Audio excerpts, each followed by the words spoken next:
इस वीडियो में मैं आपको बताने जा रहा हूँ टाइमिंग एंड डिलेस के बारे में। तो चलिए शुरू करते हैं।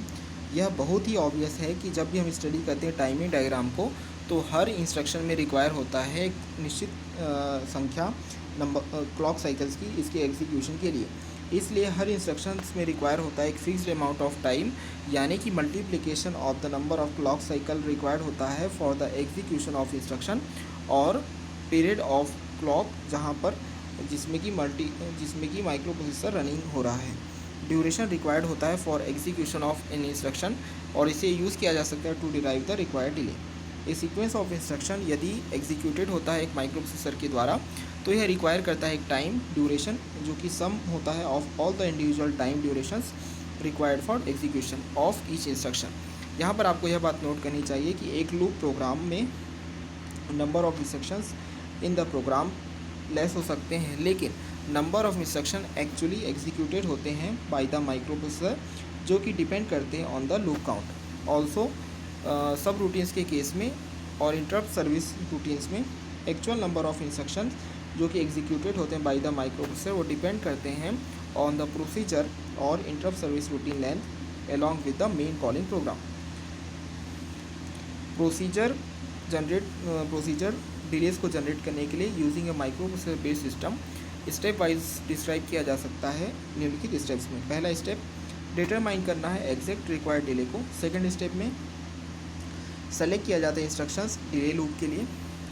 जब भी हम सेलेक्ट करते हैं इंस्ट्रक्शंस को, तो इस बात का ध्यान रखा जाना चाहिए कि इन इंस्ट्रक्शंस का एग्जीक्यूट इंटरफेयर नहीं करेगा मेन प्रोग्राम एग्जीक्यूशन के साथ। दूसरे शब्दों में, कोई मेमोरी लोकेशन या रजिस्टर जो कि जिसका यूज़ किया जाता है बाय द मेन प्रोग्राम, वो उसे आइडेंटिफाइड या मॉडिफाइड नहीं किया जाना चाहिए डिले रूटीन्स के द्वारा।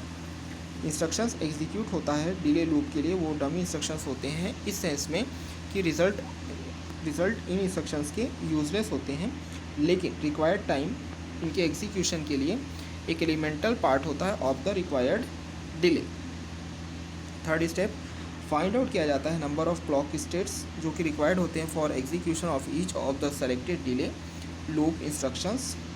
फर्दर फाइंड आउट किया जाता है नंबर ऑफ क्लॉक स्टेट्स जो कि रिक्वायर्ड होता है ताकि एग्जीक्यूट किया जा सके लूप एक बार, जिसके लिए हम ऐड कर सकते हैं सारे क्लॉक स्टेट्स जो कि रिक्वायर्ड होते हैं to execute the instructions individually.